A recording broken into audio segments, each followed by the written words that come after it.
Buenas tardes, vamos a empezar. ¿Qué pasó? ¿Siete, Manolo?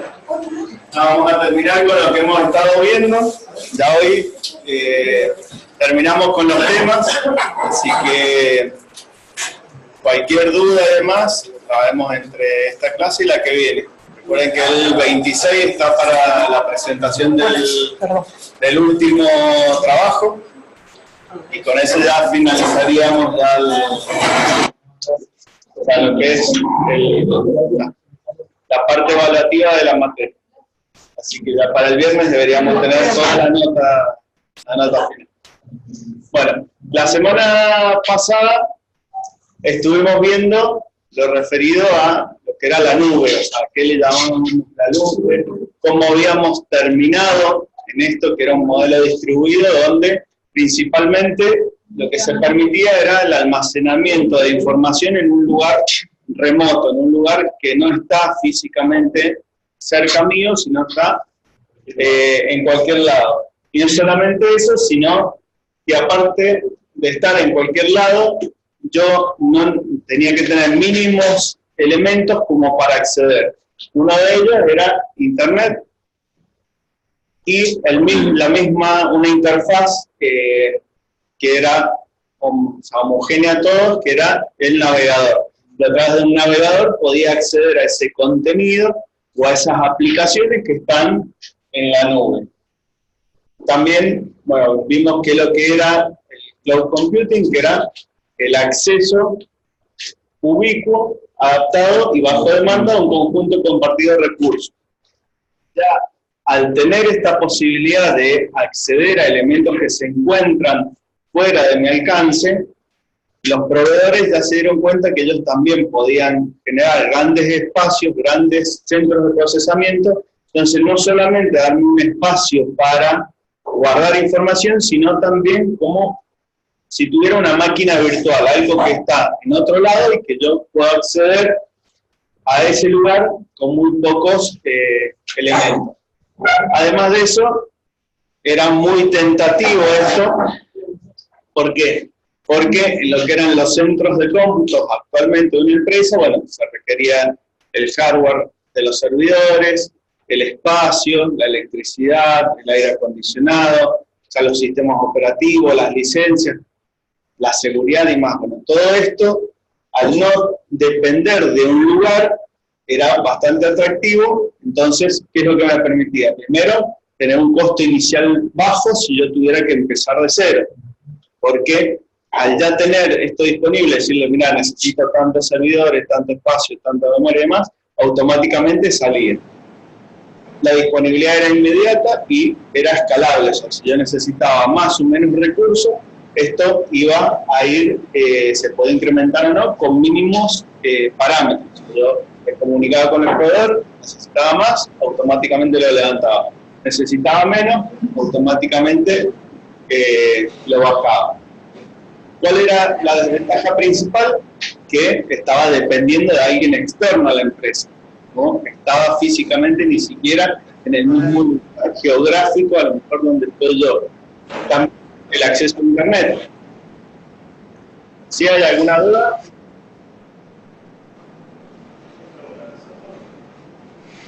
Bien. Bueno, lo que era la dependencia de Internet. Y lo otro era referido a los datos. Los datos que aquellos sensibles de la empresa, como si, bueno, sí, pero como que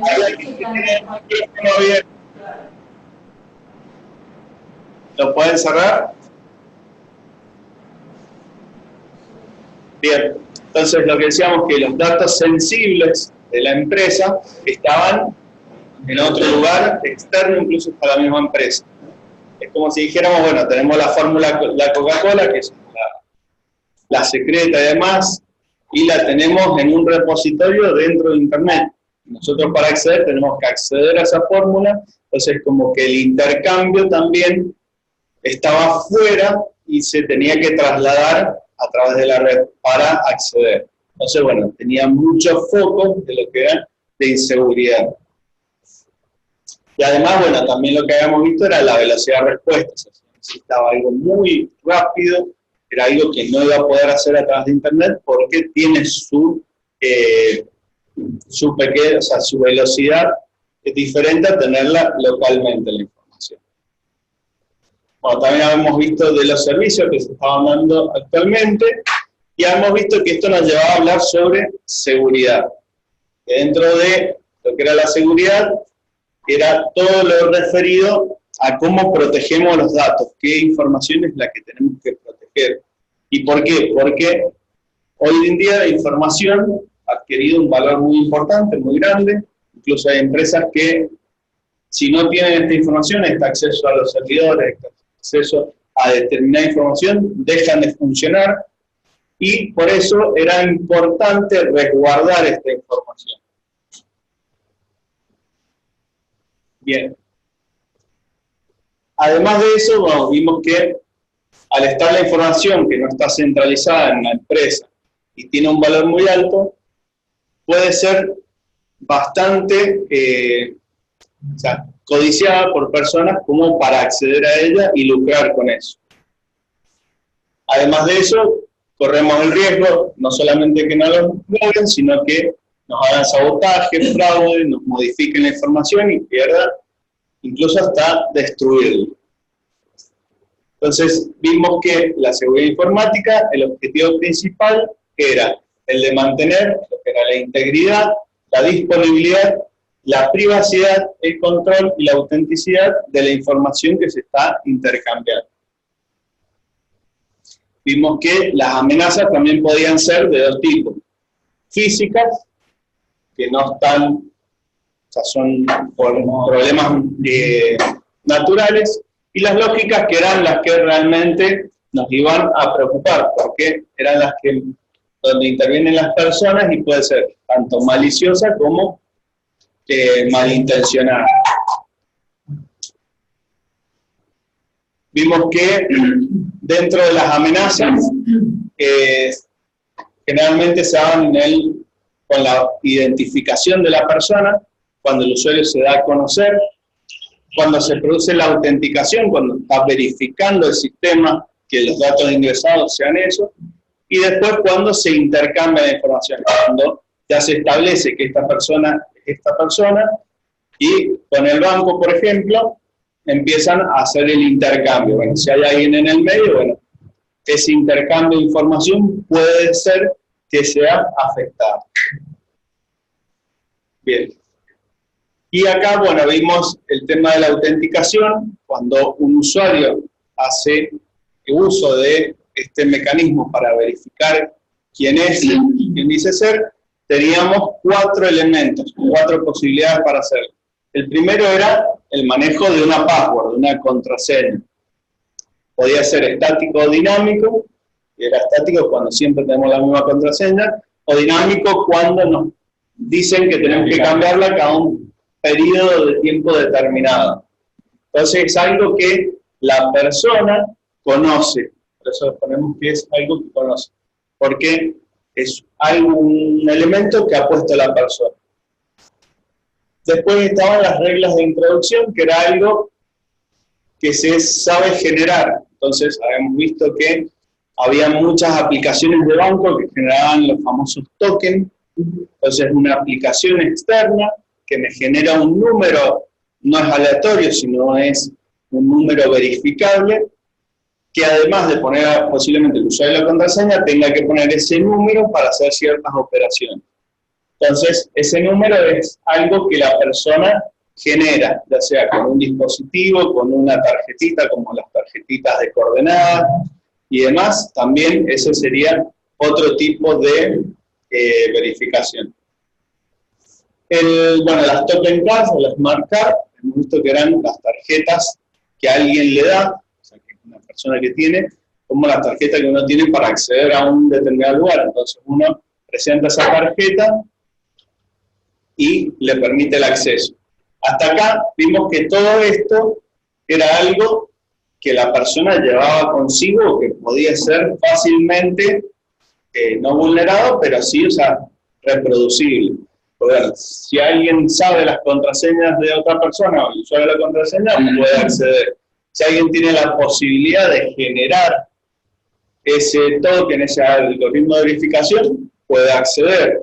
Y si alguien se encuentra esa tarjeta o se la roban, se la clonan, también puede hacer. Lo que era mucho más difícil era lo de los datos biométricos, que ya era algo que la persona tiene, ya es físico, ya es algo que no va a poder, sí. Bueno. La huella, exacto, la huella, la cara, la voz, sí. En el manejo de los passwords, se puede hacer que no sea ya viene no sabe que sea estático, que sea dinámico. El manejo no puede, o sea, con respecto a lo que es el manejo del password, o sea, eso depende de uno. O sea, un lugar puede ser que sea estático, por ejemplo, el del correo electrónico, a nosotros nunca nos pide que cambiemos la contraseña. Sí está dentro de la letrita chiquita que uno firma, o sea, te dice, o las recomendaciones, dicen, usted debe recomendar, o sea, es recomendable cambiar la contraseña cada determinado tiempo. Pero no es obligación. Pero no es obligación. En cambio, en los dinámicos sí o sí es obligación. no hay manera de modificarlo. No, porque es ya son políticas, por ejemplo, del banco. O sea, eso de que tenés que cambiar la contraseña, no sé, cada 2 o 3 meses, y tenés que hacer, o sea, tiene que ser una contraseña que no sea ninguna de las 2 anteriores. Entonces, bueno, tenés que ya no solamente cuál es la contraseña que tenías, sino saber para atrás cuáles acusados. Entonces, mientras más rápido la cambias, menos contraseña te queda, porque encima no puedes usar datos personales, no puedes usar, no sé, números seguidos, o sea, tiene que tener mayúsculas, minúsculas. Entonces, uno que termina haciendo, o sea, una contraseña muy parecida, variando a lo mejor la mayúscula de un determinado lugar, la minúscula. Y después lo que es el usuario. Y después lo que vamos a usar, pues no nos acordamos. Entonces, hoy llevamos el papelito, que es lo que también una de las recomendaciones que no se debe hacer. O sea, termina yendo un papelito, una agenda o en algún lugar, claro, cuáles son las contraseñas que vamos a usar. Ahí se pierde el criterio de seguridad. Y cuando uno tiene que anotar la contraseña, se pierde el criterio de seguridad. Pero también el tema es que al ser dinámico, o sea, tenés que obligar a la persona a cambiarlo. Sobre todo por un tema de seguridad. Ya vamos a ver por qué es importante, o sea, el tema de que se usen mayúsculas, minúsculas, números, caracteres extraños y demás. Bien, y por último habíamos visto esto de cómo se producían los ataques dentro de la organización o del sistema. Entonces habíamos dicho que por fuerza externa era solamente el 30%, de los cuales teníamos un 50 y 50 en lo que eran ataques remotos, o sea, de otras personas que no pertenecen a la empresa, y lo otro eran los problemas físicos, o sea, ya problemas naturales que no dependían de nosotros. En cambio, lo que era el 70%, que era la mayor cantidad de los ataques que se producían, teníamos que el 70% eran producto de errores propios del sistema, o sea, de acceso de algo que permita hacer determinadas acciones que no están contempladas, o sea, que uno se da cuenta y después filtra eso, y solamente el 15% era por descuido o deshonestidad. Entonces, como vemos, o sea, es mayor el porcentaje, a lo mejor, de inseguridad por un problema que nos quieran venir a robar la información. Entonces, bueno, ¿cómo nos protegemos de todo esto? Primero tenemos que ver sobre qué nos van a, o sea, cuáles son los tipos de ataque que se dan en ese 15 o en ese 50 de afuera. Bien. Lo primero es ver que uno de los ataques bastante efectivo y más tonto es el de ingeniería social o social inversa. ¿Qué es lo que es esto de ingeniería social? Es lo que se llama el phishing. Mandan el correo diciéndome Sí. tenés que autenticar. somos el banco de la Nación Argentina, hemos perdido toda nuestra información y usted debe ingresar esta información en este formulario para que podamos darle acceso. Si usted no lo hace dentro de un determinado tiempo o no lo hace, usted no podrá ingresar nuevamente al sistema y se verá bla, bla, bla, bla. Entonces, ¿qué es lo que están haciendo ahí? O sea, nos están coaccionando, están diciendo, mirá, yo soy el banco, soy el administrador del sistema y he tenido un problema. Necesito que pongas tus datos acá. Cuando, bueno, o sea, hoy en día ya es un poco más bueno. Cada vez son más sofisticados los mensajes que llegan y incluso, o sea, llegan hasta con información verídica, logos, direcciones, de la barra de direcciones muy parecidas y demás. Pero bueno, también nosotros tenemos que ponernos en la cuenta de si yo necesito, no sé, cambiar cualquier cosa, tengo que ir al banco. Ante cualquier problema me bloquea la cuenta, tengo que ir al cajero. O sea, son muy pocos, o sea, nadie va a pedir información sensible por correo. Entonces, esto lo de la ingeniería social, ¿sabe? O sea, sirve cuando no estamos desprevenidos o no tenemos conocimiento. Entonces, por ejemplo, ahí tenemos un caso, hoy le ha llegado un super mail, sí.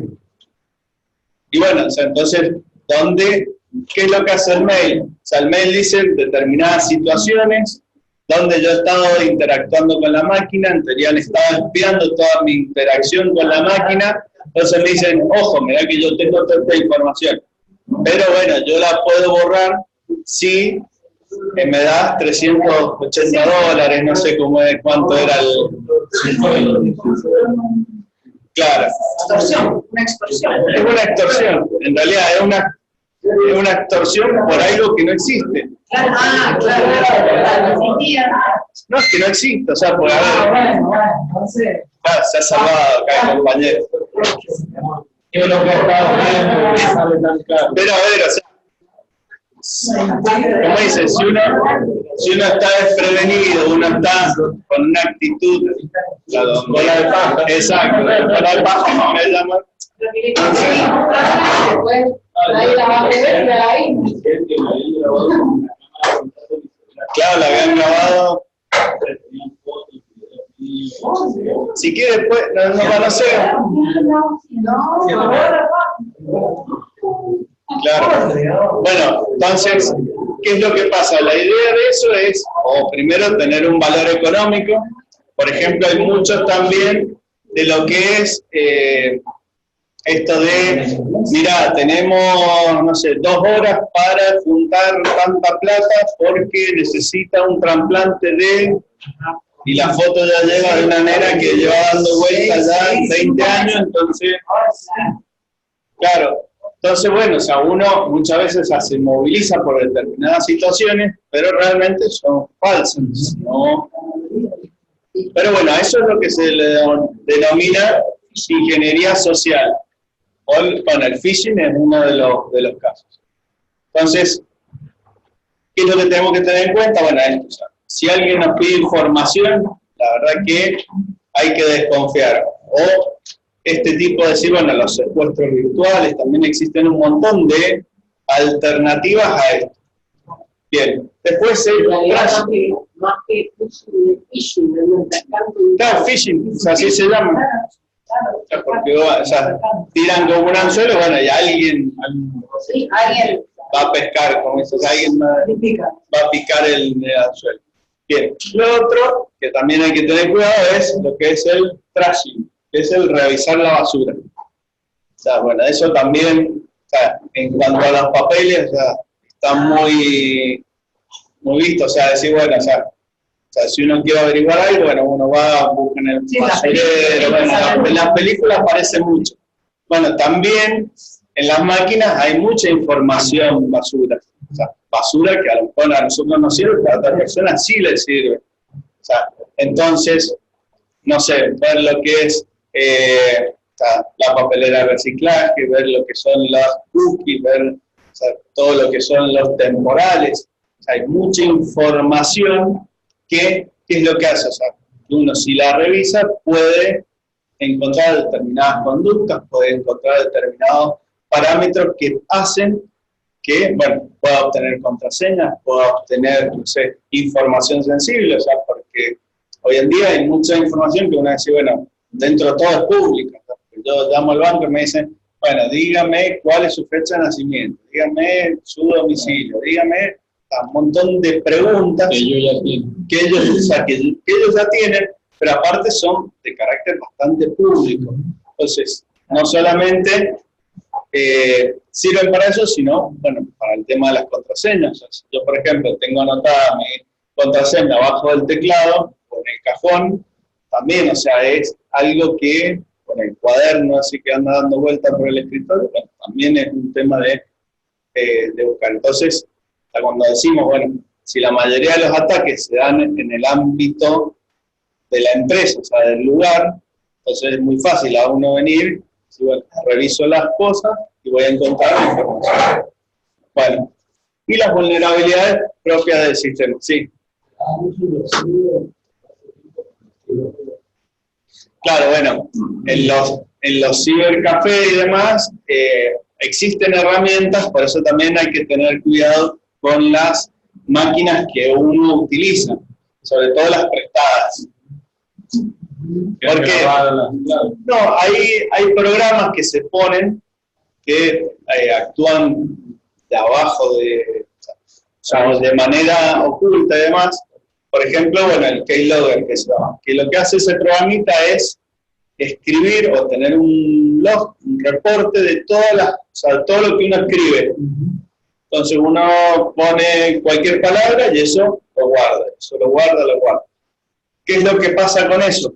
Que después alguien pone una determinada combinación de teclas y accede a ese programa, que es algo que está oculto. Y ahí ve todo lo que se ha escrito. Entonces, bueno, también pueden obtener casilla de correo, contraseña y demás. Había un caso muy particular, bueno, en su momento era muy conocido lo que era el Messenger. El Messenger era un programa para el chateo, para chatear. Entonces, ¿qué es lo que hacían? No se usaban estos programas, sino había una interfaz que era exactamente igual al Messenger. Y quedó, ahora no me acuerdo cómo se llamaba, era Robo Messenger, una cosa así. Entonces, esa interfaz era exactamente igual que el Messenger.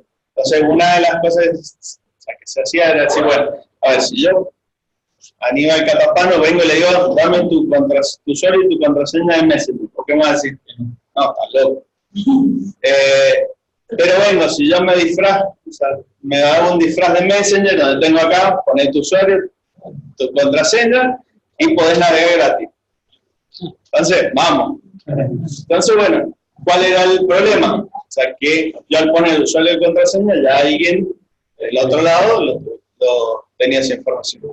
Entonces, todo lo que es esto, o sea, de la ingeniería social y demás, muy practicado y somos muy fáciles de obtener. Entonces, bueno, dentro de esto tenemos distintos tipos, uno que es el de monitorización, que es el de observación, que es lo que estamos hablando. Bueno, el de señuelo, bueno, es lo que ya estábamos hablando, o sea, esto de mandar algo para que la persona tome eso y llene los datos y demás. Explorando sería el de todo el tema de verificar la basura y demás. Y después, lo que es el mirar sobre el hombro es tan fácil como eso. Mientras la gente está escribiendo, observar, mirar, está con un telefonito ahí mirando. Bueno, pero son todas cosas que se dan en el lugar. Ya después tenemos también que hemos estado hablando algo de lo que es la autenticación, que es el proceso cuando la persona va a colocar su nombre de usuario y su contraseña.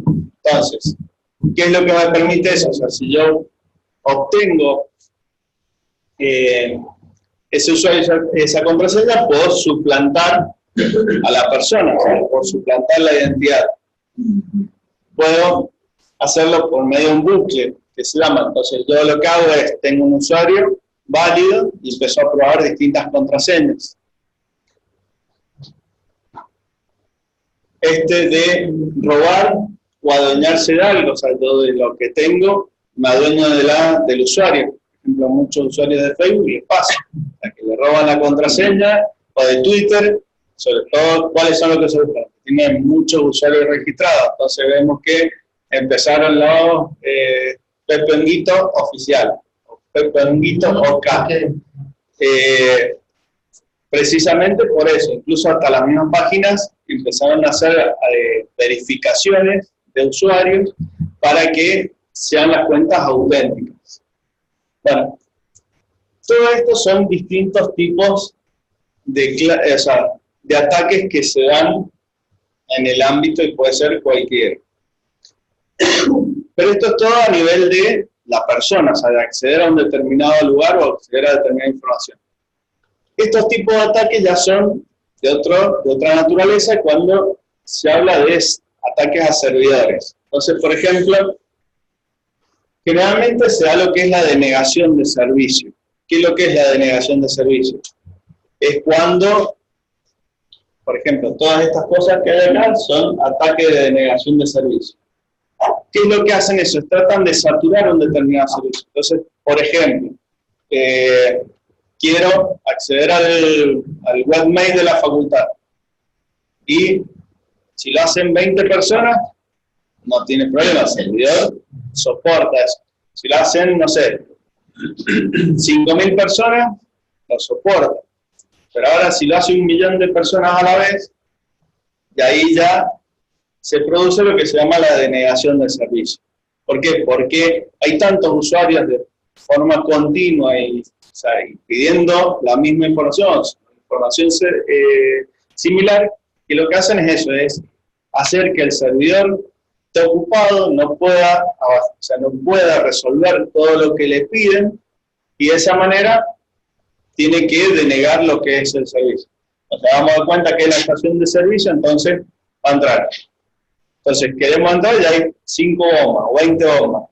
Y las 20 bombas hay, no sé, 800 autos esperando. O sea, llega un momento donde va a decir, o sea, no se puede más. ¿Y cuál es la opción para salvar esas situaciones? O se saca de la red para que deje de tener esas peticiones y ya empiece a descartarlas solo en la misma red. O bueno, o sea, ver de qué manera se pueden evitar todos estos ataques. Hay páginas que muestran lo que son los ataques en línea y de dónde vienen. Entonces uno ve un mapa así de todo lo que es de todo el mundo y se ven determinados líneas de cómo se van atacando los servidores. Entonces, a lo mejor esto en nuestra empresa puede ser que no nos ocurra, pero sí hay que tenerlo en cuenta porque es una manera de bajarnos un servicio. Entonces, si yo tengo, por ejemplo, una página para hacer las inscripciones y hay 500 que se están inscribiendo, bueno, puedo soportarlo. Pero si alguien quiere hacer una maldad, puede hacer que las inscripciones, hacer algún programita, algo que vaya haciendo esas consultas para denegar el servicio. ¿Cuál es el fin de denegar un servicio? O sea, de lograr eso. Y que el servicio no funcione. Entonces, y generalmente es un perjuicio económico. Porque, a ver, si yo, por ejemplo, es como dice, bueno, ¿qué gana el que llama a servicio de emergencia diciendo que hay una bomba? Entonces, si salen todos, no tener clases, o sea, siempre hay algún perjuicio, o sea, a lo mejor, o sea, ¿cuántos han querido atacar a Google? O sea, al buscador, al mail, o sea, cuando se cae Facebook, cuando se cae WhatsApp, y demás, muchas veces, o sea, es producto de esto, es porque... Sí, hasta ideológico puede ser. Sí, o sea, no importa, o sea, el fin puede ser indistinto, o sea, incluso hay muchos que lo hacen por hobby, por satisfacción propia. Y hay muchos ataques que no es que se planifican, decir, bueno, ahora vamos a atacar todo. No, a lo mejor hay meses de antelación, porque esto no es que hay 20.000 o, no sé, 10 millones de usuarios atacando, se pusieron de acuerdo y atacaron. No, Esto es seguramente algún programita que se fue instalando en determinadas máquinas. Generalmente cuando nos instalamos un juego, cuando nos instalamos, o sea, como le digo, todo lo gratis en algún momento tiene algo raro. Si no hay información que nos están sacando, nos están tratando de obtener de nosotros, también puede ser con fines de este tipo. Entonces, ¿qué es lo que pasa? O sea, uno instala ese programita y ese programita o acciona en una determinada fecha o está preparado para decir, bueno, recibe un código donde dice, ataquemos ahora. Entonces, incluso uno desde nuestra máquina, nuestro celular, no nos damos cuenta, o sea, que estamos haciendo el ataque. O sea, por ejemplo, acá en la facultad nos pasa mucho con el correo, o sea, a alguien le llega de estos de phishing, es decir, somos los administradores. Sí, entonces. Pero ni siquiera más. Y el fin es el de enviar spam. O sea, porque el spam, ¿qué es lo que es? Son todos los correos que te llegan con información, publicidad, no importa con qué. Entonces, ¿qué es lo que hacen? Ellos no pueden mandar desde un servidor propio, ellos mandan de cualquiera. Entonces, ¿qué es lo que hacen? Tratan de buscar un usuario y una contraseña válida de un servidor, entonces pone su usuario y esa contraseña y el servidor empieza a mandar correos. Entonces, cuando uno no se da cuenta, cuando se produce a lo mejor la denegación de servicio, porque una vez que el servidor está trabajando casi al 100%, ¿sí? Pero ¿por qué? Si dentro de todo tenemos una carga, no sé, del 50, 60%, ¿por qué está tan lento? ¿Por qué está ahí en tanta actividad? Y bueno, y uno se da cuenta ahí que de una determinada cuenta o de varias están saliendo un montón de correos. Y es por eso, ¿sabes? Porque han hecho eso. Entonces ahí se dan dos factores. Uno, le robaron la contraseña a alguien y la otra están produciendo la denegación de servicio de nuestro servidor. Además, ¿qué pasa? Cuando los servidores externos, sobre todo los grandes como Google, Hotmail, Yahoo y demás, se dan cuenta de que uno, por una determinada cuenta, un determinado dominio, está mandando correos de spam, los ponen en una lista negra. Esa lista negra lo que hace es decirle a los otros servidores, porque uno cuando pone un determinado programa de spam, lo que hace es no es que verifica todas las cosas que nos llegan, sino lo que hace es decir, bueno, a ver, estas direcciones o estos servidores están en la lista negra. Entonces, puede ser por determinado contenido de un mensaje, que esos van viendo a ver cuáles son las palabras y demás que se usan, entonces ya empiezan a poner espacios y demás.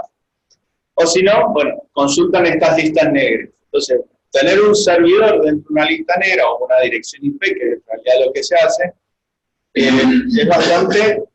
no ha pasado que no podemos llegar con la correo de URL. Exacto, no llegáis. ¿Por qué? Por eso, porque en algún momento Hotmail dijo, de acá me mandan spam. Entonces directamente, una manera de protegerme es, te mando la lista negra.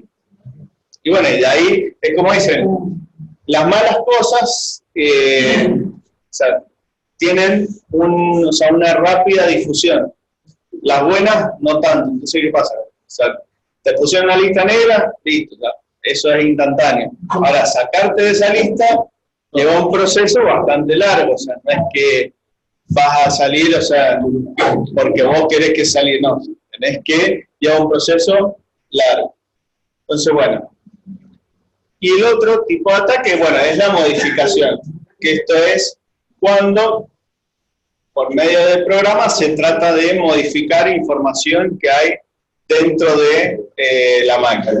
Entonces, por ejemplo, también así hay programitas, o sea, pues son tipo virus, donde uno los ejecuta sin darse cuenta, a lo mejor le mandan una foto, le dicen, uno muy típico ahora es decir, acá tenés el comprobante del pago. Uno dice, ¿pago de qué? ¿Qué comprobante? ¿Qué? No importa, lo abre. Y cuando uno lo abre, no hace nada y uno lee. Pero en realidad, después uno se da cuenta, hay muchos que hacen eso, pues se encriptaron todos los archivos de Word, o sea, todos los archivos de Word, de Excel, eso puede pasar, ¿saben? En script que hacen eso. Sí. A mí me pasó hace un mes y medio, más o menos, estaba actualizando una de mis máquinas y para poder habilitarlo tengo que desactivar el antivirus y no me di cuenta que tenía conectado el dispositivo. Activé el Windows y volví a conectar el antivirus, pero cuando fui a buscar un archivo en el dispositivo estaba todo editado. Y había un mensaje de texto que decía que si en las próximas 48 horas depositaba $300, me daban la clave para desencriptar. Si pasaban de las 48 horas eran 700. Obviamente que por más tiempo no le... Sí, lamentablemente. No tenía nada, o sea, eran series y películas que tenían el disco. Claro, eso es lo que pasa. Entonces, ¿qué es lo que hacen? Ese daño, ese ataque, produce un daño. ¿Por qué? Porque no solamente, o sea, me modifica la información, sino me permite, o sea, no me da acceso. Y yo dudo que si uno paga los 300, 400, 700, lo que pidan, vayan a desencriptar o vayan a eliminar lo que ha pasado. Seguramente voy a perder toda la información. Entonces, cuando uno está, en el caso de los activadores, en el caso de un montón de programas que no son legales, uno corre el riesgo de tener ese tipo de programas. Entonces, bueno, muchas veces los antivirus nos avisan y también en la realidad, si uno quiere hacer algo que no es correcto, como activar un sistema operativo, o sea, tenemos que desactivarlo el antivirus. ¿Por qué? Porque el antivirus reconoce al programa, incluso hasta el mismo sistema operativo reconoce, diciéndote, había un programa que era para detectar malware, o sea, un tipo de sistema que modifica o que trata de buscar información dentro de la máquina, que cuando uno lo quería activar, uno tenía que desactivarlo, y él mismo, o sea, desactivado, te decía,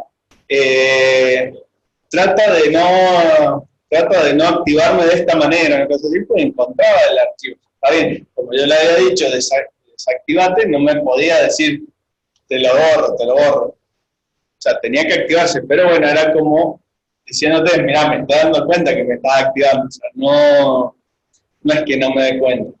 Pero bueno, o sea, también hay una realidad, todo lo que son, o sea, ¿por qué existen los activadores? ¿Por qué existen, o sea, todo este tipo de sistemas? O sea, no paralelos porque hay una realidad, o sea, también las empresas ganan con el uso. Si yo no usara el producto, no tendría gente capacitada para usarlo y demás. Entonces hay muchos programas que también es una manera de comercializarlos, o sea, porque hay muchos sistemas operativos que sale el sistema operativo y está antes el programita para activarlo que el mismo sistema. Entonces, bueno, ¿sabes? Porque son muy tontos lo que hacen los sistemas o porque realmente hay alguien que le interesa también de que sea trucho, o sea, activado. Bien. Bueno, con respecto a los virus, o sea, es un modo de ataque que dentro de todos nosotros, o sea, no lo identificamos de una manera fehaciente. ¿Por qué? Actúa de manera subrepticia, porque actúa de manera que el usuario no se da cuenta de que está actuando. Y el código lo que hace es tener la información necesaria para ejecutarse, ofrecerse con otros programas, tener la capacidad de reproducirse. Los programas de usuario, instalamos una cosa y si no estás atento, estás instalando otra también. Sí, en realidad esto generalmente un virus, o sea, es un programita que hace una determinada función, pero por abajo hace otras. ¿Cuáles son las características? Esto. Primero, que el usuario no se dé cuenta. Segundo, que pueda reproducirse, que pueda también mutar, esto de cambiarse. ¿Por qué? Porque los mismos antivirus tienen sus determinados algoritmos para ver los virus. Entonces, o sea, nosotros tenemos que ser conscientes que el virus es un programa, o sea, no es algo de... O sea, como tenía una amiga que ella desenchufaba la computadora de la corriente y le ponía una funda por los virus. No, no funciona así. Pero bueno, hay gente que lo piensa, o sea, uno le habla de virus y dice, bueno, algo que actúa de manera... No, o sea, claro, para que actúe el virus, o sea, tiene que estar la máquina funcionando. O sea, no puede haber, o sea, y tiene que estar activo. O sea, ¿y cómo activa un virus? Ejecutando un programa. O sea, nada que no se ejecuta se puede activar. Entonces, muchas veces, como les digo, llega el correo un determinado archivo, y dice, esto es un virus, tengamos cuidado más. Sí, hay que tener cuidado, pero no va a pasar nada mientras yo no ejecute ese archivo. Pero bueno, o sea, la idea de los virus es esta, es primero que actúe sin que el usuario se dé cuenta, tenga la posibilidad de reproducirse, o sea, que pueda ir migrando de un lado para el otro. Los mejores virus tratan de mutar, esto de irse modificando para que no solamente el usuario no se dé cuenta, sino los antivirus no puedan detectarlo. ¿Y cuál es el fin? El fin es modificar, alterar o hacer un daño dentro de lo que es la máquina. Hoy en día ya, o sea, los virus se ha bajado mucho lo que es el ataque por virus, ya hay más ataque por lo que es el tema de, de robar información, o sea, no tanto para hacer un daño dentro de la máquina. O sea, habían virus, por ejemplo, antiguamente que se van a romper el disco rígido. Entonces, ¿cómo rompo un disco rígido? O sea, ¿puedo romper un disco rígido? Y la verdad que es bastante difícil, pero ¿se puede? Sí. Si yo hago que lea el primer sector y el último, la púa hace esto, adentro de una púa. Entonces, si yo estoy haciendo este movimiento permanentemente, llega un momento donde se raya. Entonces, o por ejemplo... Porque rompe los encabezados. Entonces, por ahí la información que tenés, igual no la podés identificar. Pero eso ya es más de software, pero estamos hablando de lo que es un daño en hardware, ¿verdad? O por ejemplo, no sé, un virus que haga que o sea, en su momento teníamos las impresoras de chorro de tinta. Si yo hago que el cabezal lo pegue contra el costado, o sea, en algún momento se va a romper. O sea, me puedo dar cuenta y sí, si veo que la impresora está bueno. Pero bueno, hoy en día, o sea, lo que es los virus, o sea, es raro, o sea, generalmente los virus antes sí, o sea, tenían bastante, o sea, hoy en día están los antivirus también, o sea, que nos permiten, pero lo que mayor nos hacen es decir, bueno, este programa es dañino, o sea, te va a robar información, antes era más un daño hacia los archivos, hacia lo que teníamos. Bien. El diálogo de acaba la partición del disco. Claro, teníamos eso.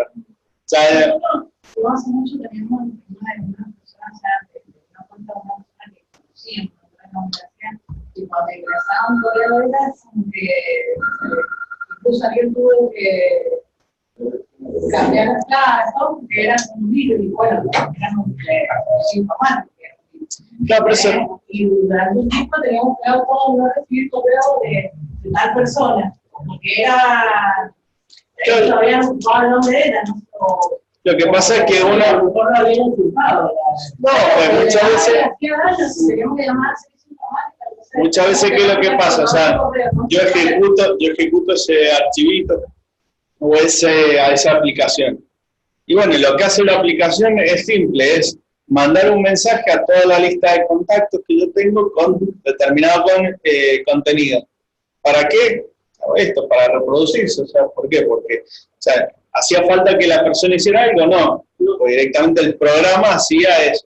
Entonces, bueno, una de las alternativas que había al principio era decir, bueno, o sea, yo tengo un usuario con, creo que era así el primer contacto que había que tener. Era un signo de interrogación y 3 ceros.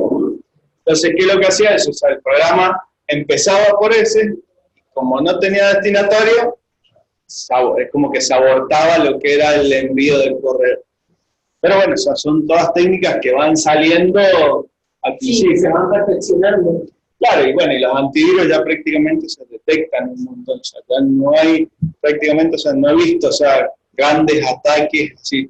Sí, lo que se ven es hacer programas tipo virus que actúen, o sea, de manera, o sea, que no se dé cuenta el usuario, que se reproduzcan y demás, ¿para qué? Para atacar, esto es decir, hacer una denegación de servicio a un servidor, por ejemplo, a Google, a Facebook, o sea, de hacer otro tipo de ataque, no al propia máquina, sino hacer un ataque conjunto a otro servicio.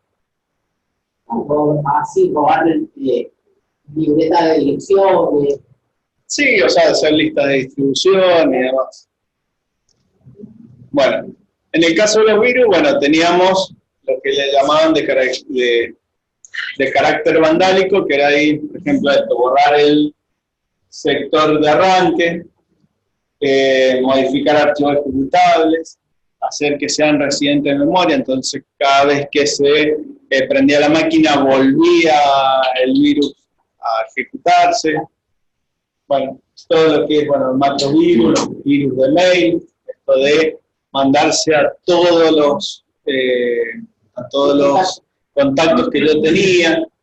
Bueno, otros que, de acuerdo a programas que no cumplen con la definición de virus, bueno, acá tenemos algunos que se los considera virus, pero no son virus porque no hacen a lo mejor un daño.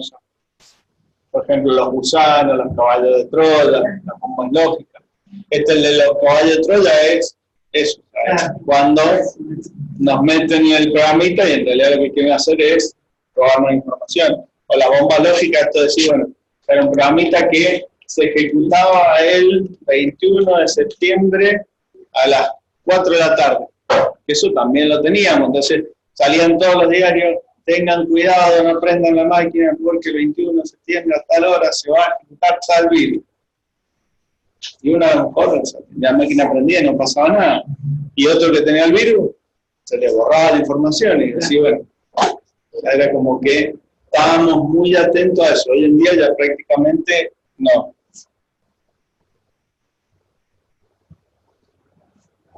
Bueno, entonces, para contrarrestar lo que son los virus, están los antivirus.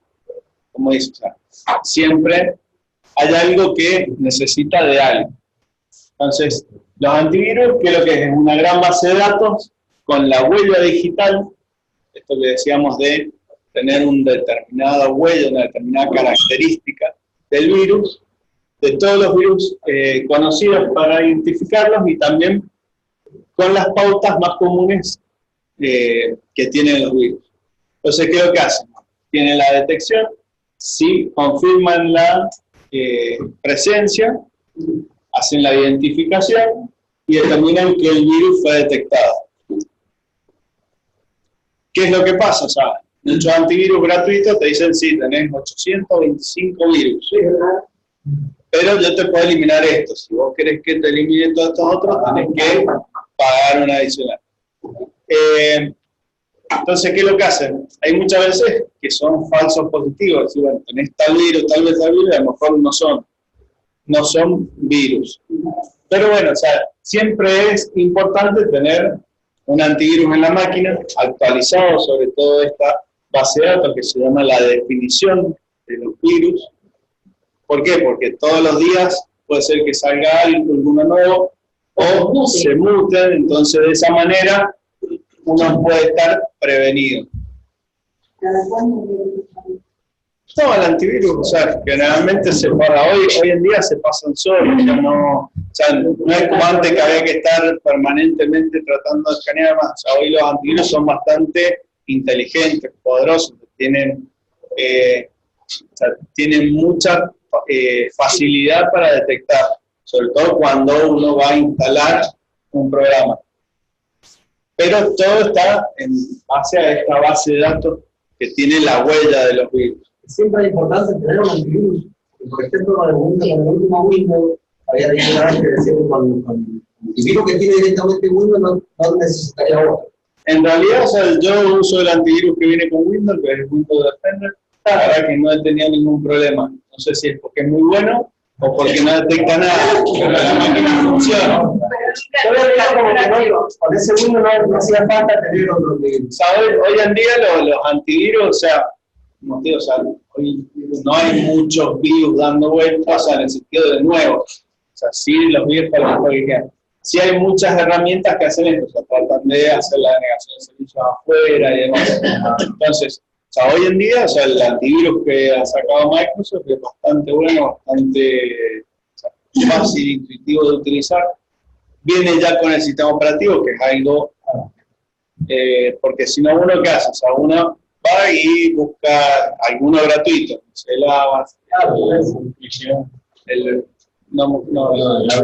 el AVG, el Panda, o sea, pero uno usa o sea, ¿y qué diferencia tiene a lo mejor con el de Microsoft? Es el nombre, porque no tiene mucho más información, todos usan la misma lógica.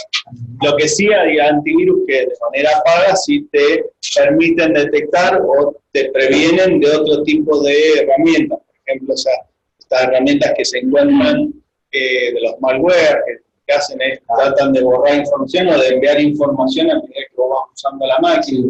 Entonces, te hacen un análisis aparte de lo que es la máquina. Muchos, por ejemplo, el Avast también te dice, su máquina se encuentra lenta, podemos hacerle una limpieza a los registros. Bueno, aparte pagan. O sea, podemos hacer una limpieza, podemos hacer determinadas acciones para que su máquina funcione un poco más rápido y demás. O sea, ¿es necesario? Sí, está bueno, pero, o sea, que vienen otros programas que son gratuitos y te permiten hacer. Sí. Como el CCleaner. ¿De verdad funciona eso? El CCleaner sí, o sea, sí funciona, hacen. Lo que pasa es que hay que también saberlo usar. ¿Por qué? Porque el CCleaner es una herramienta muy linda, apretamos un botón y te limpia todo. Y así como... Pues, ahí es así, es una herramienta de limpieza, no es una herramienta de protección. O sea, sí tiene su módulo de protección que también, como una herramienta que te detecta malware, te dice, mira, esta aplicación tiene dudosa procedencia, o demás, porque te está tratando de proteger.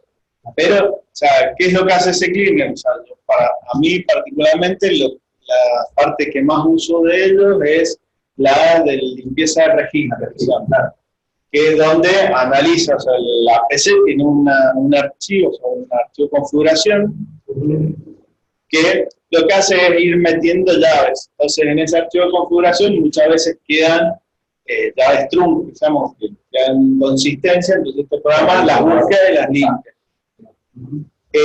Pero, o sea, por ejemplo, lo que es la limpieza de el sistema operativo, los navegadores, no me gusta. ¿Por qué? Porque uno lo aplica, está bien, se lo deja limpio, pero le deja limpio de todo. Entonces, no sé, si tenías páginas guardadas, te las limpió. Si tenías plantaciones guardadas, te las limpió. Sí, lo que pasa es que hay muchas veces que se toman atribuciones que... es un tema que vos tenés que ponerte a configurar, tenés que saber más. Y muchas veces, por más que vos se las configures, te las borra igual, o sea, depende del accionar de la configuración y lo que hace. Para el registro sí. Para el registro sí, o sea. Yo lo uso y no me configura y me borra la pero sí me limpia el registro temporal. Sí, o sea, tiene un montón, incluso tiene herramientas para ver cuáles son las aplicaciones que se ejecutan al inicio de la máquina. Claro. Eso también es importante, tener un pequeño conocimiento. No solamente eso, porque todo lo que son las aplicaciones y demás se ejecutan ahí. Entonces, si yo tengo aplicaciones de dudosa procedencia que están ahí, entonces lo ejecuta, entonces también me va a permitir deshabilitarlas y demás. Entonces, bueno, son herramientas que sirven para, bueno, todo lo que es la parte de limpieza. Bien, como en los sistemas, estamos hablando de un sistema, o sea, ¿qué es lo que son las pruebas de vulnerabilidad? Las pruebas de vulnerabilidad son un conjunto de técnicas tendientes a realizar una evaluación integral de las debilidades de los sistemas. Entonces, ¿esto cómo puede ser? Puede ser que nosotros contratemos a alguien externo para que lo haga o alguien interno. La mayoría hace un trabajo similar. Entonces, tenemos primero lo que es fuerza de las passwords, es ver qué tan fuertes son las passwords que usamos, capturar el tráfico de red. Entonces, esto es decir, bueno, es como si yo tuviera un cable, meto a alguien a escuchar, a ver qué es lo que está escuchando, o sea, qué es lo que se escucha y qué se identifica de lo que se escucha. Bueno, detección de protocolo, a ver cuáles son los protocolos que se están usando. El escaneo puerto, bueno, a ver qué aplicaciones son las que están disponibles y demás. Cuáles son las vulnerabilidades que existen. Se producen ataques de negación de servicios. ¿Sí? Bueno, esto es ponerle carga al servidor a ver hasta cuánto soporta, además, desde los servidores. Y de la manera interna también voy a lograr, van a trabajar o van a hacer distintas pruebas, también muy parecidas, ¿no? Cuáles son los protocolos internos, qué tipo de movimiento tengo yo internamente, cómo se produce la autenticación de los usuarios, de los propietarios, de los distintos contenidos, por ejemplo, las carpetas compartidas, de los recursos compartidos, la verificación de los permisos, a ver, todas las personas tienen acceso a los permisos que yo quiero, o hay usuarios que a lo mejor ya no pertenecen a una determinada área y están todavía con los permisos habilitados. Bueno, todo esto es lo que tratan de hacer estas pruebas de vulnerabilidad. Bien. Vamos a hablar ahora de contraseñas. ¿Por qué nos molestan con el tema de que sean mayúsculas, minúsculas, con signos raros? Bueno, en este cuadradito lo que tienen es la cantidad de caracteres, por ejemplo, 6 caracteres, 7 caracteres, 8 caracteres, 9 caracteres, 10 caracteres. Y en este lado tienen, si son minúsculas más los dígitos numéricos, mayúsculas más minúsculas o todos los caracteres. Ahí tenemos la cantidad de combinaciones que para las minúsculas son 26, 36 y demás. Bueno, este tiempo que tienen acá es el que demora un algoritmo para sacar la contraseña. Entonces, si yo tengo una contraseña de 6 caracteres y solo en minúsculas, me va a demorar 51 minutos en detectarla. Si tengo minúsculas más dígitos, son 6 horas. Y así, bueno, mientras más caracteres tengan y más combinaciones posibles, bueno, es lo que se va a demorar en hacer que en obtener la contraseña. Entonces, bueno, acá también hay diferentes tipos de ataques que se hacen. Por ejemplo, ¿por qué nos dicen que no debemos usar palabras? Pues están los ataques diccionarios.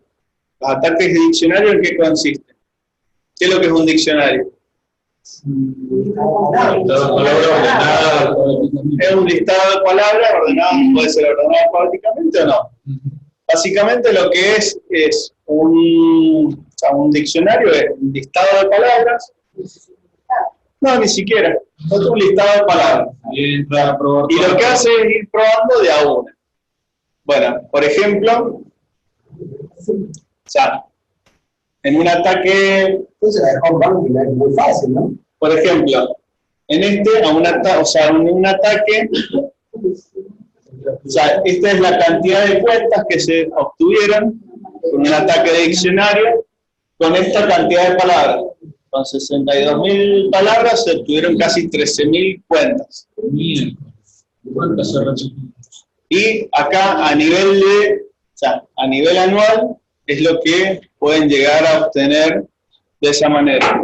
¿Y por qué? Porque los usuarios, son bastante desprevenidos, y entonces te dicen, no uses palabras y bueno, uno usa. O sea, ¿cuánto le lleva a una máquina? O sea, porque estos ataques que están acá, que son 51 minutos, es cuando se van probando todas las palabras, o sea, todas las letras en todas las combinaciones posibles. Entonces empezará A, B, A, C, A, D y así sucesivamente. Una máquina, probar todas estas combinaciones le dura 51 minutos. Pero si yo ya tengo un listado de palabras, o listado de contraseñas, porque les importa a lo mejor ir obteniendo contraseña o nombre de usuario y contraseña, es porque yo voy a acceder a un determinado servicio, no, porque le interesa mi contraseña, porque puede ser una referencia de otro que esté usando la misma contraseña. Es decir, nos ponemos a compartir contraseña, muchas veces tenemos algún patrón o algo parecido que va a llevar a lo mismo. Entonces, por ejemplo, en un diccionario de 2030 palabras, puedes sacar 36 cuentas en 19 segundos. ¿Eso está probado? Sí, son datos reales. Con 250.000 palabras, 64 cuentas en 36, de 36 a 18 minutos. Entonces, por eso es que una de las recomendaciones es decir, no usemos palabras enteras. Bien. ¿Qué es lo que tenemos que tener en cuenta cuando elijamos una contraseña? Independientemente de las políticas que tenga el lugar, porque muchas veces ya algunas de estas políticas ya están definidas, o sea, o están restringidas por el lugar. Primero, no utilizar las contraseñas que sean palabras, ya vimos por qué. Porque es muy fácil, con un diccionario puedo sacar muchísimo. Bueno, no usar contraseñas con algún significado, lamentablemente esto nos cuesta bastante porque para recordarlas necesitamos algo mnemotécnico. Pero esto sí nos puede servir, lo que es silencio, sí, mezclar caracteres alfanuméricos. O sea, decir, bueno, o sea, voy a poner una palabra, unos caracteres, o sea, unos números, otra palabra, o en la mitad de una palabra, unos números en la mitad de otra palabra. Tener en cuenta que la longitud tiene que ser de más de 7 caracteres. O sea, no hacer menos, porque bueno, vimos que ya es muy fácil obtenerla, o sea, muy sencillo, muy corto el tiempo que se necesita. Bueno, esto también es algo que se debería hacer, pero cuesta bastante, de tener contraseñas diferentes en sistemas diferentes. Realmente uno tiene la misma contraseña para todo, desde el banco hasta el mail, hasta... Entonces, lamentablemente es algo que uno... Exacto, no se quiere olvidar, pero bueno, y también se contradice con esto de ser fáciles de recordar. Pero bueno, para que sea fácil de recordar, ¿qué es lo que conviene? Hacer esto del mnemotécnico. ¿Qué es lo que es? Por ejemplo, yo tengo, o sea, antes había uno que era el QWERTY, que le llamaba. Entonces, así, bueno, son las 3 primeras letras de una determinada combinación de letras que, bueno, ya uno está acostumbrado, así, bueno, la primera, la última. Entonces uno va haciendo distintas combinaciones que le permite, o sea, hacer algo que no sea una palabra, que sea ilegible, y además de eso que me permita. ¿Qué es lo que pasa ahí? Cuando cambian el teclado, o sea, el teclado está configurado mal, entonces ahí uno empieza a patinar para decir, uy, ¿dónde está la N? ¿Dónde está el...? Si uno usa cosas así medio raras, entonces le puede ocurrir eso. Bien. Y para lo que es la gestión de las contraseñas, o sea, para aquellos que somos responsables de las cuentas, o sea, de tener las cuentas, lo primero es no permitir ninguna cuenta sin contraseña. Es decir, el usuario entra. No, o sea, tiene que tener una contraseña, que sea el 1, 2, 3, 4, 5, 6.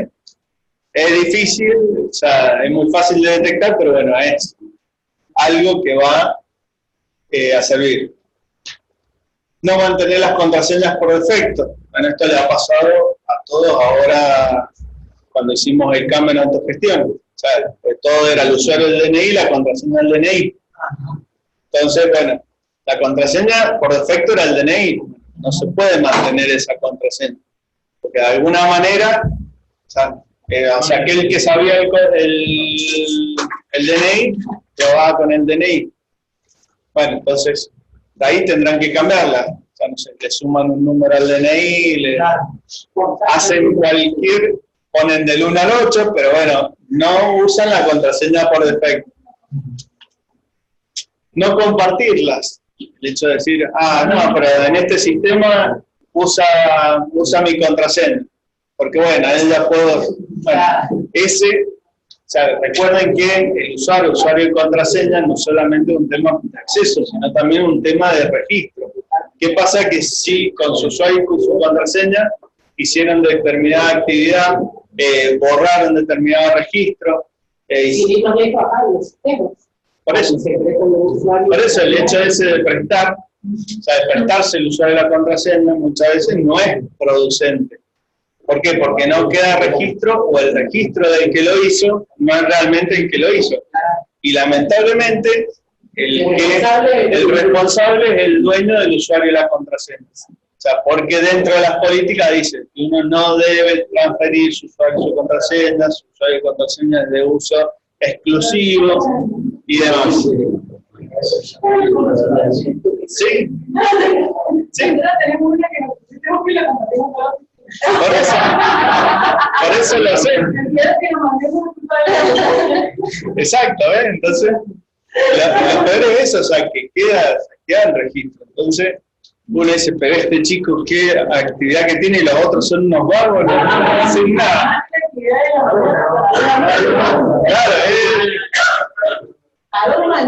Claro, está full, hace horas extras, todo. Bueno, lo otro que tampoco tenemos que hacer es esto de escribir, enviar o decir la contraseña.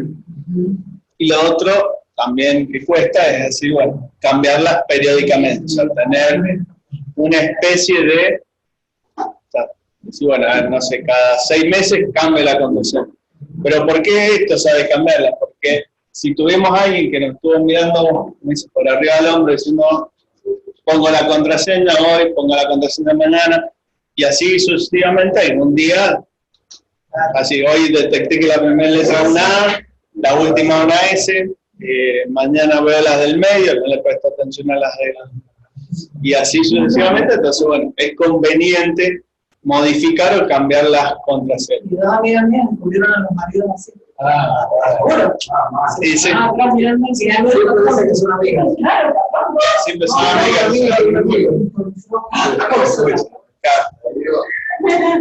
Qué lindo. Bien. No, pero ese tendrá la misma que la tarde. También. Bien. ¿Qué es lo que pasa con la información que transferimos? Hemos visto que, o sea, si alguien se pone a escuchar una conversación, puede interpretar lo que está haciendo. En la parte digital es lo mismo, o sea, se transfiere información. Si bien hay algunos caracteres que sirven como encabezados, pero el paquete es la información en sí. Entonces, si alguien puede ver toda esa información, puede determinar qué es lo que se está transfiriendo, qué es lo que estamos haciendo. O incluso si nosotros tenemos la máquina puede abrir un archivo y puede ser que vea la información. Bien, si la información es muy sensible o necesita cierta seguridad, lo que se usa es la criptografía. ¿Qué es lo que hace la criptografía? La criptografía es el arte de escribir en clave secreta o en un modo enigmático. Entonces, ¿qué consiste? Consiste en transformar el mensaje, transformar un mensaje en un mensaje ilegible. Entonces, había uno donde decía, bueno, pues también dentro de lo que es la parte forense vemos lo que es la esteganografía o la criptografía. Entonces, La referencia era un preso que quería comunicarse con otro preso. Entonces, ¿qué pasa si mandaba un mensaje, no sé, mañana nos escapamos? Entonces, ¿qué es lo que, o sea, el mensaje pasaba por el guardia de la celda y si veía eso, lo eliminaba? Entonces, bueno, si tenían algún determinado código, por ejemplo, hemos visto un montón de películas, no sé, la primera letra es la primera letra de la palabra, la segunda letra de la tercera palabra es... Bien, entonces, eso sería lo que es la criptografía, es decir, bueno, es hacer que ese mensaje se transforme de alguna manera donde yo no pueda interpretar lo que se está haciendo, ya sea sabiendo cuál es el código. Bueno, en la antigüedad se usaba lo que era el... ¿Qué? No. El mecanismo, o sea, una de las criptografías era lo que era la variación de César. ¿Qué es lo que había hecho? César había hecho el alfabeto, la A, la B, la C, la D, y tenía un bastón donde lo que había hecho era correr el abecedario. Entonces, a lo mejor, en vez de empezar en la A, su abecedario empezaba en la E.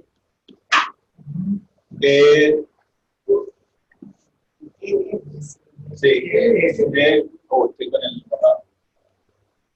A, B, C, D, E, y acá empezaba la E, F, G, H, I. Entonces, la A, cuando yo quería escribir la A, en vez de escribir una A, escribía una E, si quería escribir una C, escribía una G, y así sucesivamente. Entonces, así como ese, hay un montón de mecanismos de manera automática que me van variando la posición de las letras. Y hay otros que son un poco más sofisticados, donde yo uso un determinado texto, le pongo una determinada clave y me lo transforma en algo totalmente ilegible. Bien. Dentro de lo que es la criptografía, tenemos lo que son los algoritmos, los métodos simétricos. Vamos a esperar que se borre. Me parece. Ah, no, pues sale marcadito el marcador ahí. No, por eso lo que pasa es que está... Eso porque tengo que borrarle acá el... Ahora.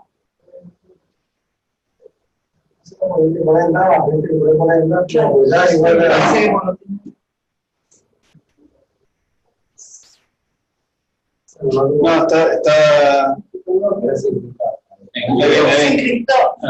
encriptamos para que no. Bien. Entonces, los algoritmos simétricos, estos que vemos acá, lo que hacen es, tienen una clave. ¿Qué es lo que hace esa clave? Es usar la misma clave tanto para encriptar como para desencriptar la información. Entonces, estos son algunos de los métodos clásicos. Esto que les decía, bueno, hacemos corremos el abecedario en una determinada cantidad de posiciones. Entonces yo, para obtener el mensaje desencriptado, tengo que volver a correr esa determinada cantidad de posiciones de las palabras. Bueno, hay otros métodos modernos donde hacen fórmulas matemáticas con cada uno de los elementos y de esa manera obtengo el resultado. ¿Cuál es el problema? Que yo uso la misma contraseña tanto para encriptar la información como para desencriptarla. Entonces, la persona que está del otro lado tiene que conocer la contraseña y si alguien en el medio obtuvo la contraseña, va a poder desencriptarla. Bien, los métodos asimétricos lo que hacen es tener lo que se llama una llave pública y una llave privada. Hagan de cuenta que se generan dos contraseñas, una que es para encriptar y otra que es para desencriptar. Entonces, yo tengo, las personas que están intercambiando, dice, bueno, esta persona tiene una llave privada. Entonces, la otra persona tiene una llave pública que es de acceso para todos. Entonces, ¿qué es lo que me permite hacer esto? Que yo, que tengo la llave privada, yo pongo una determinada contraseña e encripto un mensaje. Entonces, del otro lado, no pueden usar esta llave que yo usé. Tienen que usar mi llave pública, que es de acceso común. Entonces, si no usan esa llave, no se desencripta o no ven la información. Y, por ejemplo, si ellos me quieren mandar algo, entonces pueden usar mi llave pública para encriptarme la información, y yo cuando me llegue a mí tengo que usar mi llave privada para poder desencriptarla. Bien, ¿qué es lo que se gana con esto? Primero, es decir, el mensaje no tuvo ninguna modificación en el camino. Y es la persona que dice ser. Entonces, ¿por qué? Porque si yo uso mi llave privada para encriptar el mensaje, soy yo, porque él está usando la llave pública. Y si alguien me manda algo, la persona se asegura que yo solamente pueda identificar el mensaje. Ya vamos a ver por qué es importante esto de saber de quién, o sea, si el mensaje viene o no viene. ¿Por qué? Porque, bueno, yo al tener esta llave pública, que es de acceso público, cualquiera podría ver el mensaje. Pero en realidad esto no se usa como para ocultar la información, sino se usa para decir, esta persona fue la que realmente firmó el mensaje. ¿Se entiende? Bueno. La firma digital, ¿saben lo que es? Sí. ¿Sí? ¿Qué es lo que es la firma digital? Una firma que está organizada. O sea, que yo hago una firma, hago mi firma, y eso es una firma digital. No, un logo, un nombre. No es. Una firma que No, lo que es.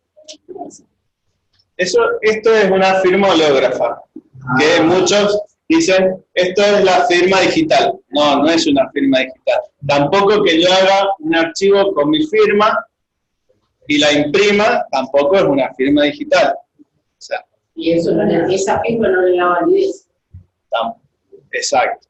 ¿Qué es lo que pasa? O sea, como hoy en día se usan muchos documentos digitales y necesito una comprobación del expediente electrónico, además, y yo necesito una comprobación de que la persona firmó ese documento, ¿qué es lo que se hace? La firma digital es esto, es una función de hash, una función de verificación, ya lo vimos, eso del hash que era obtener un determinado valor de una cadena de caracteres y demás, que hiciera que si yo modificaba algún punto se modificara ese valor. Entonces, que es una función de hash de resumen y de longitud constante, o sea, siempre tiene la misma longitud, que es una muestra única del mensaje original. Entonces, yo cuando hago esa firma, que hay distintos mecanismos para aplicarla, lo que hace es, al mensaje le pone una estampa, de una manera, donde dice, esta persona fue la que firmó. Para eso se usa también lo que vimos anteriormente de la llave pública y la llave privada. Porque pues yo, con mi llave privada, firmo digitalmente un documento, hago esta función de resumen. Entonces, por ejemplo, el que se usa mucho es en el PDF. En el PDF van a encontrar que cuando uno firma digitalmente un PDF, en la parte de abajo aparece una leyenda diciendo se firmó este PDF con tal firma. O sea, ¿es lo que nosotros, el garabato que nosotros hacemos con la lapicera? No, no es. Esto es otro tipo de firma. ¿Qué es lo que pasa con las firmas digitales? O sea, las firmas digitales. ¿Cuándo se invalida la firma digital? No sé. ¿Qué pasa si yo imprimo el documento? Ahí no sale. Sale, no va a salir el sellito. Pero yo como sé que realmente eso no lo pegaron con una imagen. O Exacto. Cuando el documento pasa a estar impreso, la firma digital ya no sirve. O sea, la firma digital es como dice, es para todo lo que sea digital. Por eso cuando pagas con tarjeta, cuando haces la firma digital, se dice, es una firma. No, pero es que no, esa tarjeta, o sea, esa es un hológrafo, es la firma hológrafa. Lo que pasa es, sí, en realidad lo que o sea, la mayoría de los negocios dicen hacer lo que podás porque, o sea, y después te dicen poner el DNI, que es realmente lo que te va a hacer. Porque ellos, o sea, ¿por qué han puesto eso? Porque muchas veces las tarjetas lo que piden es el comprobante, o sea, del desconocimiento de una venta, piden el comprobante. El comprobante se los piden firmado y tiene que tener, no me acuerdo, el DNI y el número de documento. Entonces, sí, por eso, pero eso es como, pero no es una firma digital. La firma digital lo que hace es esto, es darle validez a un documento. Entonces, bueno, acá tenemos el caso, por ejemplo, si A firma 2 documentos, produce criptogramas distintos. Si A y B firman 2 documentos, M produce criptogramas diferentes. Cualquiera que posea la clave pública A puede verificar que el mensaje es auténtico, o sea, auténticamente real.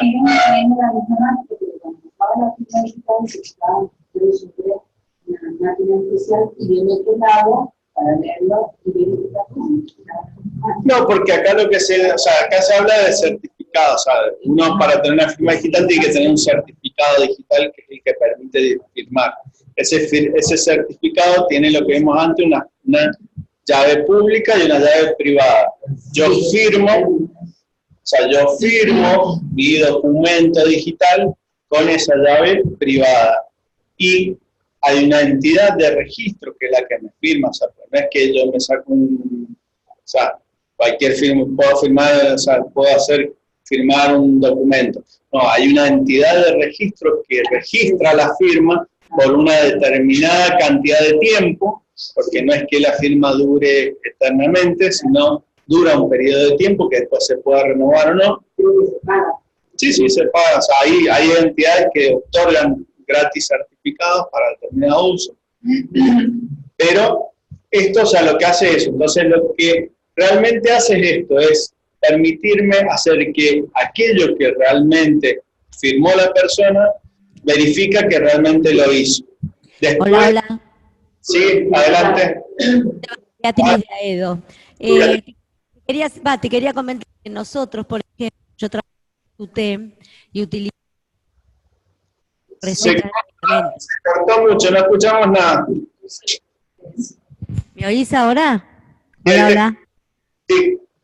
Te decía que yo trabajo en DASUTEM y nosotros utilizamos la firma digital para la receta de medicamentos, por ejemplo. Sí, y tuvimos muchos problemas por eso, porque al principio las personas lo rechazaban diciendo esto no es válido y tenían razón. Hasta que se llegó a un acuerdo de que realmente se iban a pagar esas facturas, pero nunca se tomó legal. Claro, lo que pasa es que tuviera validez, pero bueno, la validez, eso para agilizar un poco que la validez legal de lo que es la firma, o sea, viene acompañada de una resolución y demás, o sea, hay que darle una validez, o sea, porque incluso a la parte legal, o sea, día, bueno, hablamos de expediente, acá en Mendoza y demás, o sea, se tiene que aceptar como válida la firma digital. No, es que escaneada no tiene ningún valor. O sea, claro, eso... que la receta sale así, escaneada. Claro. Vos imprimís la receta, se la firma la autora, le bajo el sello, pero todo. Claro, bueno, pero eso no es la firma digital. Claro, no, por eso es una firma. Claro, pero no es esto. Porque esto es para documentos digitales. Por ejemplo, si a vos la receta te llegara al mail. Claro. Entonces vos decís, bueno, esta receta la hace el médico. La hace el médico, bueno, la firma el médico con este certificado, ya vos te llega y te dice, si esta receta es válida y viene de este mail, la firmó tal médico. Entonces vos ese intercambio digital lo tenés. Pero el tema es, o sea, esto, cuando yo hago un documento y o sea, y lo imprimo ya con la firma hecha, eso es totalmente, o sea, hay que darle un marco bastante regulatorio bastante grande. ¿Por qué? Porque también es inválido, o sea, porque no está firmando la persona. O sea, y en teoría vos lo que está diciendo es que la persona esta es la que firma. ¿Qué pasa si la persona te desconoce y te dice, no, mira, este medicamento no lo tendrían que haber hecho así? Y bueno, o sea, la verdad es que es un vacío bastante grande, pero no tiene nada que ver con la firma digital. ¿Cómo se llama la electricidad, la firma digital? ¿Cómo se ve la firma digital? La firma digital, o sea, es por ejemplo, puede ser, o sea, no es un garabato, o sea, es una estampa que muchas veces se puede poner un logo, se puede poner, no sé, texto. Por ejemplo, en lo que es expediente electrónico de acá de Mendoza, aparecen los datos de la persona, aparece la entidad a la que pertenece, o sea, el organismo, y cuál es la fecha de verificación. Entonces uno hace clic ahí y automáticamente el editor de PDF o lo que uno esté viendo valida esa firma y le da la información de la firma. ¿Qué es lo que hace? Ante la entidad de registro, que es la ONTI acá en Argentina, verifica esa firma y ve si es válida o no. Sí, hoy en día también tienen, o sea, hay varias cosas, pero no es lo que es escanear y imprimir una firma. ¿Tiene algún nombre eso, Aníbal? ¿Qué? Imprimir esa nueva firma ya frente a la empresa, digamos, que es... No, o sea, son incluso... Sí, Yo no tiene que venir en horario de auditoría médica. Eso es sacarse un problema encima, doctor. Claro, tiene que ver con Pero la doctora viene 2 horas.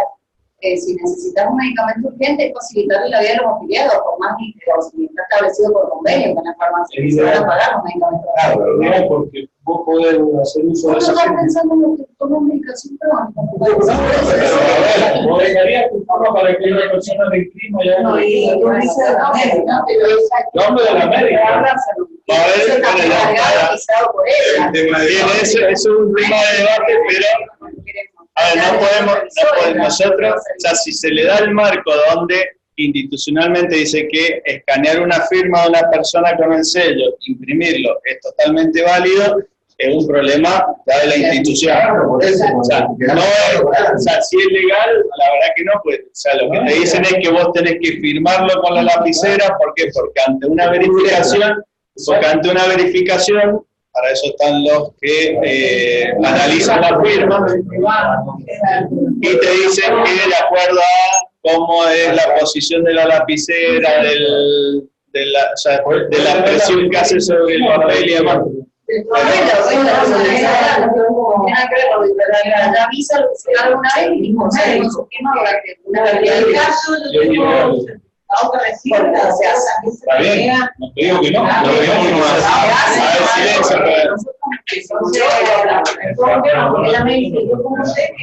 no Y sí.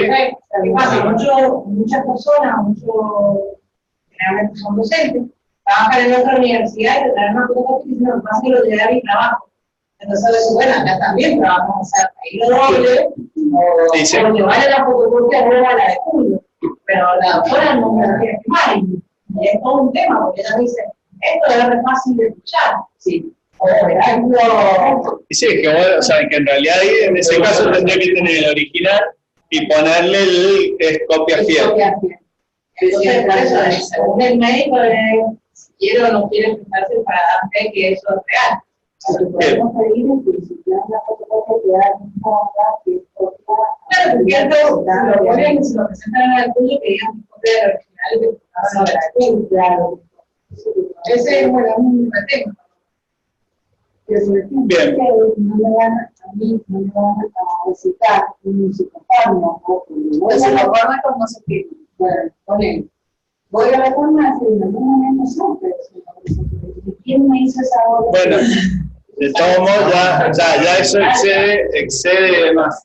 Claro. Bueno, Eso ya. no, o sea, no es lo que es la firma digital, que eso es la idea, ¿sabes? Que tengan la idea de que una firma digital no es escanear la firma y hacerla, sino es un proceso de verificación sobre un determinado documento digital, que cuando se imprima deja de tener validez porque no tengo forma de verificar que la firma sea verdadera. En cambio, digital, si yo hago clic sobre eso y automáticamente el programa hace su verificación con la entidad correspondiente. Bien. Sí. Documentos de la entidad. Sí. Eso es verdad. Es lo mismo, o sea, es para imprimirlo dentro del documento, o sea, nada más, es como para que te quede una referencia de cómo va a ser tu firma, pero no es tu firma. No son nada. Bien, incluso si ustedes ven, hoy en día se usan los lo que son los códigos bidimensionales, en el DNI lo han visto, o sea, que son un par de barras, y acá tienen un montón de cuadraditos, claro, que uno usa un determinado código, y eso lo que hace es tener información del DNI.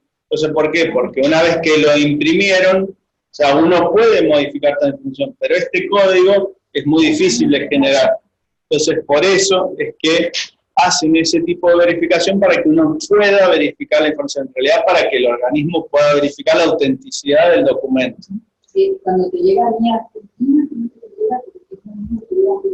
Por eso, pues, claro, no, te llega la vista del, o sea, te muestra pero tenés el código, vos te fijás y tenés el código hecho. Bien. Bueno, entonces, la idea de esto es que vean qué es lo que se hace. Yo tengo un texto plano, uso mi llave privada, voy a tener un texto cifrado. Ese texto cifrado, si yo le pongo mi llave pública, voy a tener de vuelta el texto plano. Hay otros mecanismos que me permiten hacer algunas combinaciones. Y ya por último, quería mostrar cuál es lo que le dicen la evaluación de los costos. Entonces, ¿qué es lo que pasa? Yo acá tengo un costo de los bienes a proteger, o de los bienes protegidos, tengo el costo de los medios para romper la seguridad y los costos de los medios de seguridad. Entonces, siempre los costos de los medios para romper la seguridad tienen que ser más grandes que lo que yo estoy protegiendo. O sea, porque si a mí me cuesta nada romper la seguridad y yo lo que tengo para cuidar es mucho, entonces, en cambio, si romper un determinado sistema de seguridad tiene mucho costo y lo que estoy, ¿cómo se llama?, protegiendo no tiene casi valor, o sea, tiene valor pero es inferior, va a desistir. Y lo mismo con respecto a los costos protegidos contra los costos de las medidas de seguridad.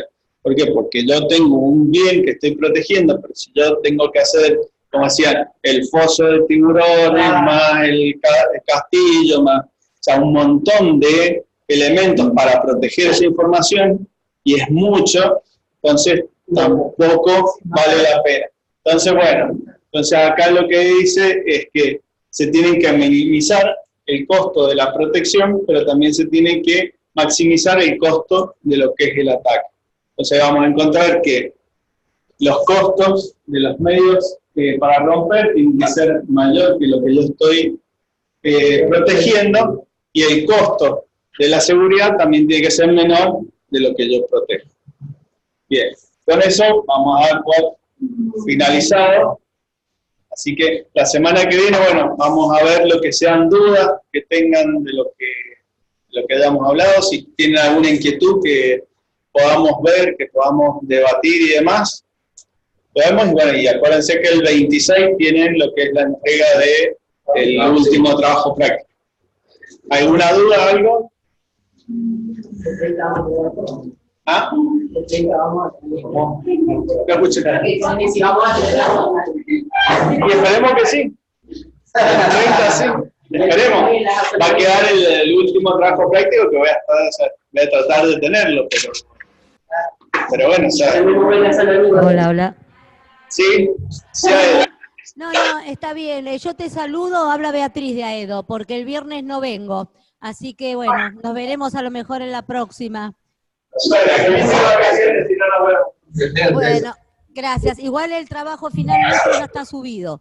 Así que nada, listo, besitos.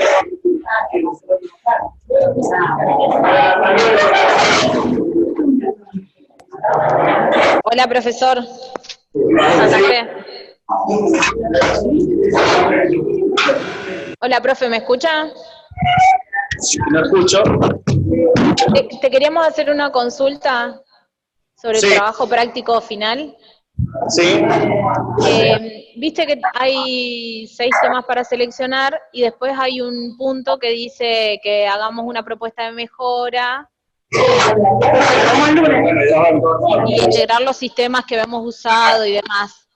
Nuestra consulta puntual era si ese punto tenemos que implementar el tema que elegimos. No, es alguno, o sea, tienen que elegir alguno de los 7 puntos. No es que tienen que elegir uno del 6 y el 7 aparte, no. Tienen que elegir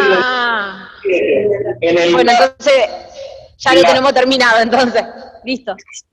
Entonces, porque hay en uno que está del 1 al 7 numerado y después, no me acuerdo si en el PDF figura como un ítem aparte, por eso. No, lo que pasa es que el ítem aparte lo que dice es, depende de la cantidad de grupos que hay en cada regional, y si elegían alguno de los temas del 1 al 6, no se podían repetir en la regional. O sea, en el caso del 7 no hay problema, eso sí se podían repetir. Pero claro, porque claro, listo, perfecto. Ahora entiendo. Bien. Muchas gracias. Una consulta, profesor, de la Regional Paraná. Este trabajo que hay que entregar el 26 al 26, ¿hasta qué hora se puede entregar? Creo que está hasta las 23:59, si no me equivoco. No le escucho. Está hasta las 23:59. Ese es el último trabajo, este es el único trabajo que hay que terminar, con eso se da por concluida la materia. Exactamente. Perfecto, muchas gracias. De nada.